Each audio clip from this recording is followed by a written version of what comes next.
सरासरी आणि पर्सेंटेजचा एकत्र केलेला प्रश्न बघा.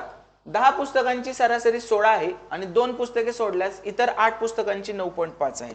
10 ची 16 आहे तर टोटल किंमत झाली 160 आणि 2 सोडले म्हणजे 8 पुस्तकांची 9.5 आहे म्हणजे टोटल झाले 8 9 72 आणि 4 76.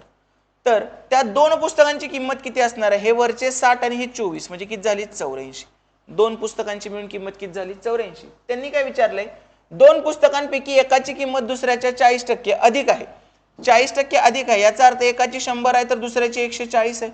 मग मी असं म्हणू का 20 100 आणि 20 7 140 आहे. 2 पुस्तकांच्या किमतीचा रेशो काय झाला 5 7. मग हे किती झालं 7 आणि 5 12. 12 म्हणजे 84 तर 1 म्हणजे 7.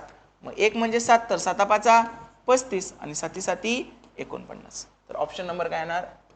मला माहिती आहे ऑप्शन मध्ये एकाच ऑप्शनचं उत्तर 84 आहे पण हे दरवेळी असणं गरजेचं आहे का? तुम्हाला ह्या गोष्टी माहित पाहिजेत ना.